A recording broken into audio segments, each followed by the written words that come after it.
É isso aí, meus amigos. Uma excelente noite de sábado para vocês. Titio acabou de treinar dorsal agora. Treino rapidinho.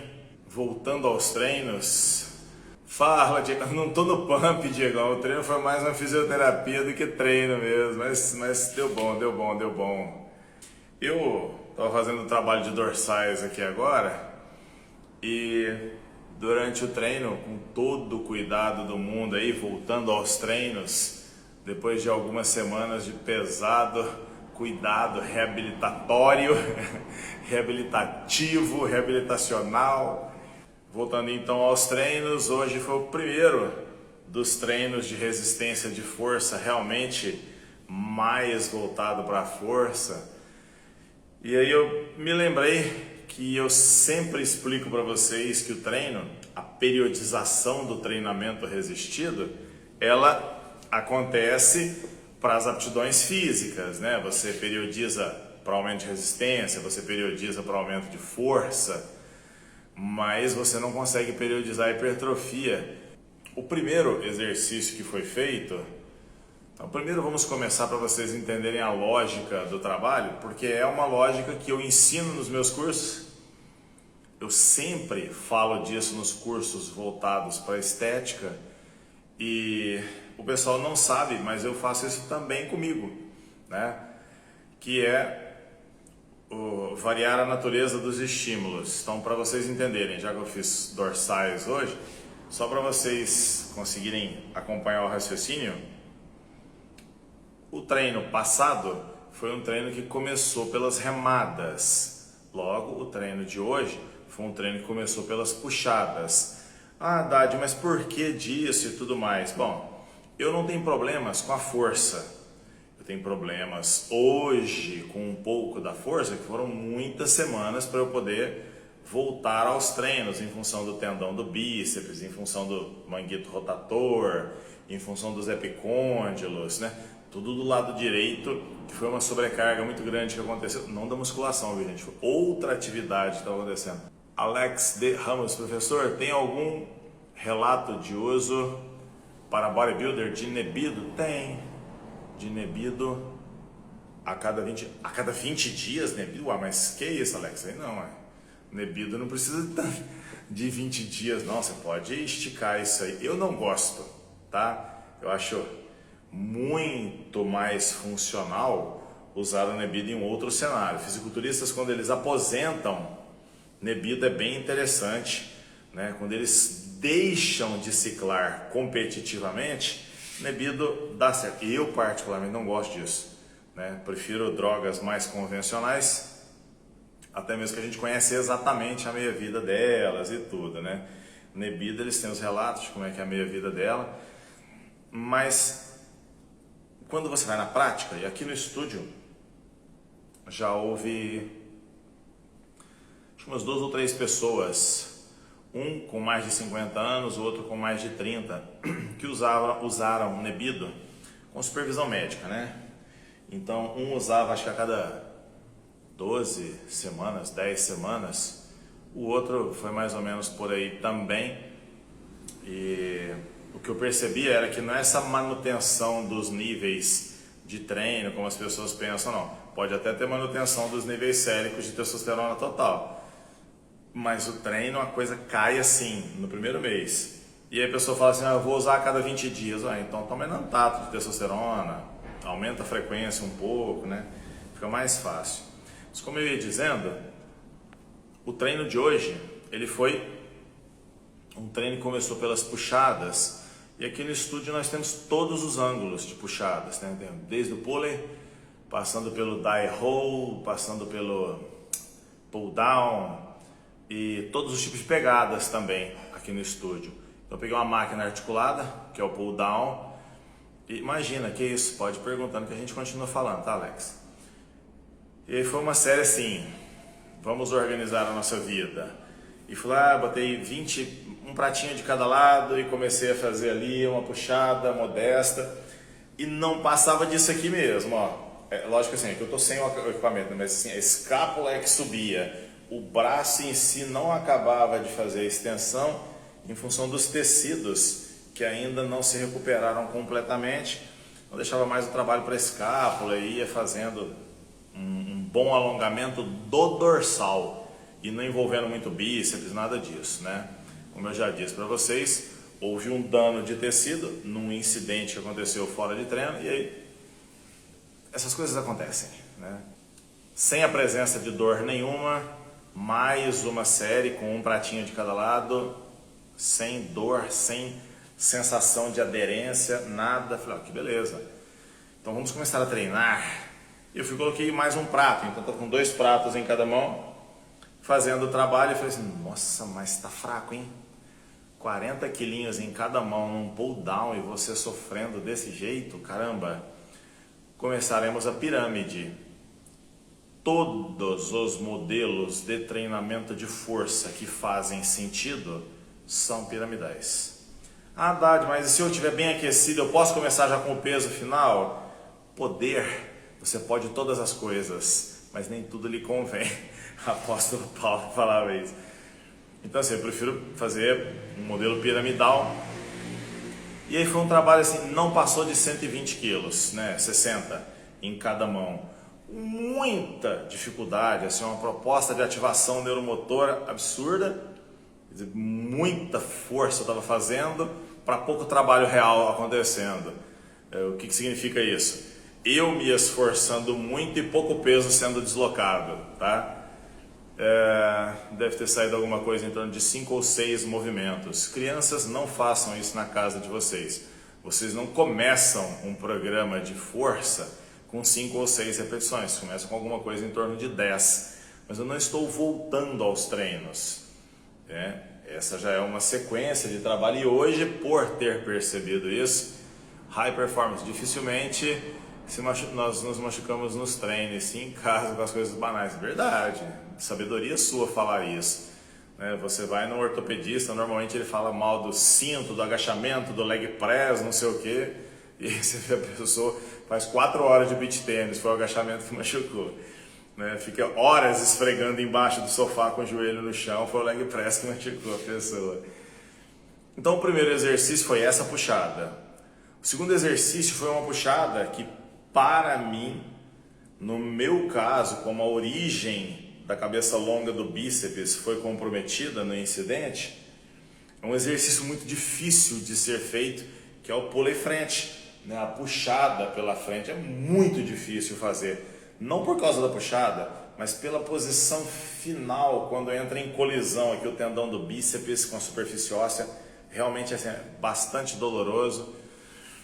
Novamente, então, muito mais movimento de escápula do que movimento de húmero propriamente dito, e então alguma coisa entre 8 e 6 repetições, um trabalho um pouco mais pesado, mais tensional. Normalmente eu não conto séries quando eu estou fazendo força, né? Eu faço as séries até atingir a carga que eu me proponho a fazer o treino de força, assim como eu faço com as pessoas que treinam comigo. Eu não prescrevo 3 séries, 4 séries, não. Vamos começar. Faça essa aqui, não está valendo ainda, vamos nos preparar. E aí, então vem uma próxima série e eu faço uma leitura de como a pessoa está se comportando, amigos, e isso eu ensino na pós-graduação. Ah, Dade, mas isso não está na literatura, queridão. Se você soubesse a quantidade de coisas que ainda não está na literatura, não se esqueça, o pessoal que produz a literatura é o pessoal que tem menos contato com a prática, e aí dá essas pequenas, mas importantes diferenças, né? Neto, mestre, quando faço puxada, sinto dores no ombro. Que tipo de lesão pode ser? Depende, né? Se for na parte mais baixa do movimento, pode inclusive ser o tendão do supraespinhoso, né? Se é uma puxada mais fechada, pode ser também na parte alongada o tendão do supraespinhoso. Se é uma dor anterior, é a cabeça longa do bíceps. O bom é você se consultar e fazer um exame de imagens, né? Ainda essa semana, uma das nossas amigas aqui do Instagram comentou que no leg press ela sentia dor na lombar, né? Bom, esse é um sinal de que tem alguma coisa não muito boa no ilho psoas ou no quadrado lombar, enfim, mas tem que investigar. E aí um dos amigos aí que nos seguem no Instagram colocou um monte de músculos e não sei o que para ela fazer. Eu achei bonitinho, mas como é que você dá diagnóstico de uma coisa que você não fez avaliação específica, né? Então, não dá para eu saber o que está acontecendo no seu ombro. Mas de cara eu sugiro para você, reduza as cargas nesse momento, faça os exercícios que não promovem dor no seu ombro. Enquanto isso, faz uma consulta com um ortopedista, especialista em ombro. Se o cara virar assim, não, isso aqui, se eu vou te passar um anti-inflamatório, procura outro. Porque você precisa de um exame de imagens, você treina com pesos. Você treina bastante tempo. Então não é na palpação simples que a pessoa vai identificar o que te acontece. Você precisa de um exame de imagens. Precisa de uma pessoa que foi treinada para avaliar imagens.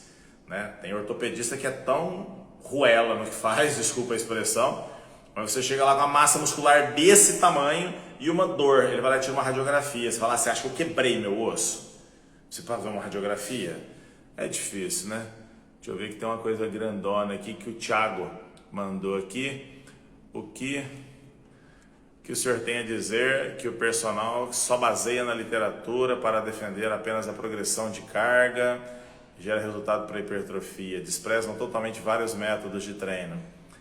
Não é que eles desprezam, né? Naquele momento, Thiago, talvez ele esteja fazendo uma referência que a carga de peso, a tensão, seja o grande referencial aí que gera a hipertrofia muscular. Mas nós sabemos que não é só a tensão, né? Tensão, o tempo de tensão, a isquemia gerada, as microlesões, a produção local de hormônios. Então, assim, eu lamento que as pessoas em 2022 ainda tenham uma visão limitada desse fenômeno que é a hipertrofia, né? Aí eles desprezam mesmo. Olha, Thiago, eu vou falar uma coisa para você, com todo respeito, não sei de quem você está falando, tá? Mas hoje, apesar de eu estar assim quase todas as semanas aqui com vocês falando disso, assim, eu amo demais a musculação. Tive a oportunidade na minha vida de fazer 1 milhão de coisas, eu sempre estive aqui na musculação, eu jamais deixei a musculação de lado. Mesmo na época do mestrado, que eu estudava uma outra coisa que não tinha nada a ver comigo, eu ainda continuei muito forte lendo sobre exercícios resistidos, treinamento resistido. Sei que tem muitas pessoas pagando Instagram, pagando Google, pagando Facebook, se tornando famosos, mas sei de tudo que eu já fiz na área da educação física referente à musculação, todas as pós-graduações. E uma coisa que eu aprendi assim, muito clara, né? Não existe uma verdade. A verdade, em termos científicos, pelo menos no que se refere a exercício resistido, tá? Ela só é verdade até meia-noite. Amanhã alguém vai publicar um novo trabalho e você vai ter um novo olhar sobre aquilo. Eu não tinha pensado nisso. Então, para você ter uma ideia, no Brasil, eu e o professor Guilherme de Agostini, da Universidade Federal de Uberlândia, fomos as pessoas no início de 2000 que mais batemos na tecla da microlesão para hipertrofia e que se não ficou dolorida porque o treino não valeu e tal, era o que se sabia naquela época, né? Hoje eu tenho vergonha do que eu falava, eu falo, caramba, mas era a verdade daquela época, os artigos estavam até ali, né? Mas uma coisa eu te digo, quando eu percebo uma mente presa dentro de uma caixa, eu simplesmente não converso sobre o assunto. Tá? Posso estar num congresso, num simpósio acadêmico e eu proponho uma linha de raciocínio. Se do outro lado eu percebo que eu estou falando com uma bigorna, eu falo, bom, bigorna está ali, né? Nada faz aquilo mudar. Amigos, o trabalho que foi desenvolvido então no treino de hoje, ele terminou numa remada. E não foi uma remada leve. Se você olhar o peso, você fala, caraca, bicho, o bicho é forte. Mas isso reflete muito pouco o quanto de peso que a pessoa levantou. Para mim não significa nada. Eu já vi pessoas fazendo, como chama? Hip thrust, né? Elevação pélvica, com as costas apoiadas no banco. É esse aí que o pessoal faz. E eu já vi fazendo isso aí com 60 quilos de cada lado, 80 quilos de cada lado, uma contração ridícula. Sério, gente, ridícula a contração da musculatura. Você olha e fala assim, ó, contraiu até o útero, mas o glúteo a pessoa não contraiu. Que é isso, Haddad? Como é que uma pessoa faz uma elevação de pelve e não contrai o glúteo? Fazendo mal feito. Explodindo o movimento de qualquer jeito, afinal de contas tinha 80 de cada lado da barra. Talvez, se tivesse colocado 20 quilos de cada lado, 30 quilos de cada lado, feito picos de contração, fosse muito melhor. Posto que é um exercício muito bom, mas não é uau, aquele exercício. É bom, igual qualquer exercício. Então, voltando ao raciocínio, estava aqui com quase todos os pesos do remo. Esse aqui é um remo legal, ele vai até 110 quilos. Só que eu estava focado no pico de estiramento, então assim, resistir enquanto faz a excêntrica do movimento e uma concêntrica sem grandes picos de contração, não mal feito, mas sem grandes picos de contração. Consegue perceber isso? Neto, mestre, faz uma demonstração de uma remada serrote. Tem muitos aqui que faz de uma maneira esquisita. É? Ué, tá. Faço sim. A remada unilateral. Vocês conhecem a Cherry? Olha a Cherry aqui. Neném? Falou aí pra galera. Não? Tá bom. Ela é assim mesmo. Não preocupa. Em duas maneiras para vocês fazerem o movimento de o que eles chamam de remada serrote, né? Remada unilateral com dumbbell. Uma é essa.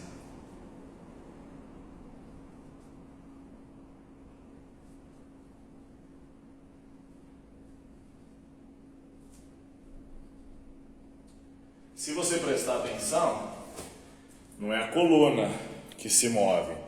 Quem se move é a escápula, a coluna foi quieta, né?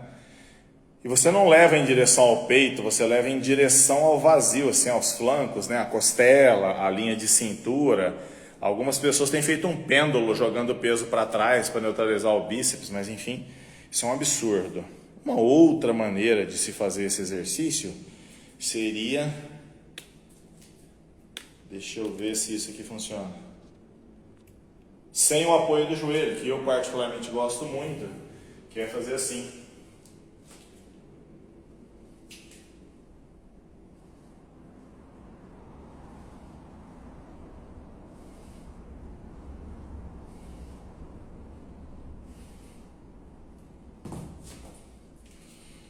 E é isso. Dessa forma que a gente tenta organizar o exercício. Espero, Neto, que você tenha organizado as coisas aí para você. Júlio, sabendo que o puxador, levantando as escápulas, não estabiliza a escápula, por que não fazer com a escápula estabilidade? Pelo fato de alongar o dorsal só? Ah, tá. O grande dorsal, ele tem fibras aberrantes que se inserem no ângulo inferior da escápula e que, por sinal, no fisiculturismo, dão um aspecto de densidade maravilhoso nas costas. Para você conferir o que eu estou te falando, procura fotos comparativas de dois atletas, Nasser El Sambati ao lado do Dorian Yates, dois atletas da mesma do mesmo porte, por assim dizer. Você olha as costas de um e as costas do outro. Um treinava com uma alta mobilidade da escápula, Dorian Yates, britânico. E o outro treinava com a escápula muito mais fixa, muito mais rígida, com um trabalho muito mais explosivo, não tinha tanto pico de contração. É nítido a resposta de treino dos dois. Ah, Haddad, isso aí é relativo demais, pode ser genética. Eu sei, pode ser genética, mas estamos apenas confabulando aqui, né? Voltando ao assunto do treino de dorsal de hoje, o foco era a resistência de força, muito mais para a força do que para a resistência. Foram feitas várias séries, não para estimular a hipertrofia, não para estimular a resistência, simplesmente como preparação para evitar lesões e para avaliar como é que os tecidos aqui estavam, né? Séries valendo, foram feitas 2, talvez 3 séries no pull down. Aqui no pulley era uma pegada bem aberta, e aí então focando na parte mais alta dos dorsais, foram feitas 5 séries. E aqui na remada, 3, acho que 4 séries, só isso. O Haddad, você não gosta de terminar o treino de costas fazendo o deltoide posterior, que já é sinergista? Eu adoro. Só que paradoxalmente, ontem eu exercitei musculação para os ombros, que está sendo um treino ridículo. Eu voltei essa semana, na verdade na sexta-feira da semana passada, a fazer desenvolvimento com o peso da máquina, viu? Com o peso da máquina. Na semana passada. E na sexta-feira da semana passada eu descobri que eu já conseguia fazer com 10 quilos de cada lado numa maquininha articulada. E ontem, sexta-feira, eu fiz o desenvolvimento no Smith com 10 quilinhos de cada lado assim. Fiz umas 8 séries curtas de 10 repetições. Muito grato. Falei, nossa, que bom que está recuperando, que beleza, porque eu tinha achado que era cirúrgico quando o trauma aconteceu, para vocês terem uma noção. E fiz um pouquinho de elevações laterais, deve ter dado acho que umas 4 séries longas de elevação lateral, só. Foi esse o trabalho. Desculpa, e aí eu fui para a máquina, o pec deck invertido, para estimular a parte do deltoide posterior. E pronto, né? Por conta disso, não fazia muito sentido. Por conta disso, não foi possível, não foi necessário. Aliás, possível sempre é, né? Não fazia muito sentido fazer o deltoide posterior hoje de novo. Pode fazer? Presta bastante atenção, porque aí nós estamos falando de frequência de treinamento. Como o treino de ombro foi muito fácil, o correto para hipertrofiar é aumentar a frequência dele essa semana. Mas pô, no dia seguinte? Não, né? Vamos deixar isso para amanhã ou segunda-feira, enfim. Varley, mestre, qual o risco para a coluna lombar fazendo flexão de coluna nas remadas? Varley, eu tenho essa aula gravada, inclusive, né? Eu passei para o Niquinho essa aula para postar para vocês. Eu acho que o pessoal que estava no grupo de hipertrofia, no grupo do WhatsApp, teve acesso a isso. E eu vou preparar esse material para deixar para vocês nos destaques. Mas enfim, a estrutura da coluna vertebral, ela permite flexão, algumas partes permitem rotação, permitem inclinação lateral. É que durante a flexão, ou seja, o movimento que você desloca para frente, você aumenta o espaço posterior das vértebras. E o disco intervertebral ele se desloca para trás, né? Acontece que a parte de trás do corpo das vértebras tem um ligamento longitudinal posterior que é muito fino, ele não protege quase nada aquela região ali. E pode acontecer uma protusão do disco ou uma herniação do mesmo. Por isso que nós evitamos a flexão de tronco, não só na remada. Evitamos a flexão do tronco para pegar peso do chão, na hora que estiver fazendo leg press, nos agachos, o tempo todo, né? Júlio, pensando nisso, onde acha que errou para lesionar o seu ombro? Eu errei não entendendo que eu sou o patrão. Sou eu que mando, eu fui lá e fiz o que as pessoas são pagas para fazer. Eu é que fui carregar as máquinas. Esse foi o meu erro. Eu não erro treinando, Júlio. Tem 1000 anos que eu faço isso. Eu erro fazendo besteira mesmo, né? Eu erro dirigindo o carro errado, com o braço pendurado assim. Eu erro dormindo desse jeito, essas coisas, né? Musculação não machuca. Vamos deixar isso bem claro. Musculação não machuca. Que machuca é quando a gente fica retardado, do jeito que eu sou, e eu vou lá e faço besteira fora do treino, né? Por exemplo, eu tenho uma fibrose aqui no meu braço. Agora eu já comecei a esfriar. A hora que está aquecido, dá para você ver que tem uma bolinha nesse ponto aqui, assim, ó. Foi treinando jab. A anta tinha treinado bíceps no dia anterior e eu fui fazer uma aula de boxe. Fiquei batendo jab um atrás do outro, rompeu. Falei, mas você é muito esperto. É muito esperto. Então, pessoal, entendam. Num treino, foi feito o trabalho de fortalecimento, foi feito o trabalho para o aumento da força, mas voltado para a resistência de força, com uma característica de estímulo hipertrófico. Dessa forma foram exploradas séries de 20, séries de 12, muitas séries de 8 para o aumento de força. Quando eu coloco desse jeito para você, eu espero que você consiga entender e fala assim, uai, então não tem como periodizar, porque ele jogou todos os estímulos de uma vez só. não tem como periodizar a hipertrofia, né? O que está sendo periodizado aqui é exatamente o trabalho de força, enfim, né? Varley, mas como você estuda para sintetizar tantos conteúdos com excelência e didática? Queridão, deixa eu te falar. Você pega uma pessoa que dirige há muitos anos, qualquer carro que você entrega na mão dele, acaba que ele vai e conduz aquilo ali. Nós, como a gente, eu, você, os amigos que estão aqui no grupo aqui agora, na live, nós trabalhamos com musculação, né? Eu não sei se eu já falei isso para vocês, eu fui professor de anatomia humana na universidade durante 10 anos, fui professor de cinesiologia durante 16 anos e meio e professor de fisiologia do exercício durante 16 anos também. Eu dou aula na pós-graduação desde 99, o Jean, que está aqui, foi meu aluno na pós-graduação. O Jean é tão doido, tão tarado, que ele fez o mesmo curso durante 13 anos. O curso de coxas. O cara fez 13 anos o mesmo curso. Uma vez me chamaram para dar curso num lugar, eu falei assim, ó, vai ter um choque de datas, chama o professor Jean lá de Brasília, que ele sabe o meu curso. 13 anos fazendo o mesmo curso, é louco da cabeça, né? Então assim, não tem nada demais não. Aliás, eu sou bem burrinho, tô bem burrinho. Só que eu só falo de coisas que eu gosto muito. Mas eu gosto muito, muito, muito.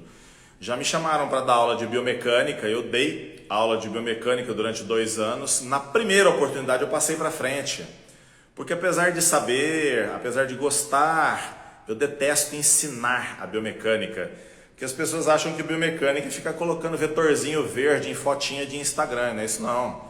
Esses dias alguém virou para mim e falou assim, pô, Haddad, eu manjo de biomecânica. Eu falei, qual que é o seno de 45? Ele, oi? O seno de 45? Como assim, Haddad? Agora virou geometria? Eu falei, não, queridão. Se você gosta de biomecânica, você estudou projéteis, você consegue calcular resultante de leg press 45, qual que é o seno? Fala pra mim. Explica pra mim. Mostra qual que é a lógica disso, né? Amigos, eu espero que vocês tenham conseguido assimilar esse conceito. Foram passadas 2 informações muito importantes. Primeiro, por onde começa o exercício? Eu não tenho cintura escapular, se você prestar atenção eu sou estreitinho. Então é evidente que os meus treinos vão começar sempre pelas puxadas, que é o que vai dar mais envergadura para mim, né? Acontece como eu preciso recuperar um físico apesar da idade, um treino começa pela puxada e o outro treino começa pelas remadas. Quando eu volto agora aos treinos, eu volto buscando resistência de força, então eu estou periodizando para isso. Ana Cristina, como faço para perder o bucho? Me contrata. Uai, Ana Cristina, perder bucho é ajustar a dieta. E presta atenção, dieta é coisa séria. Não é apertar a dieta, é tempo de dieta. Aí os ajustes acontecem. Meus amigos, eu desejo para vocês uma excelente noite de sábado, um domingo abençoado. Fiquem com Deus e um par de dumbbells.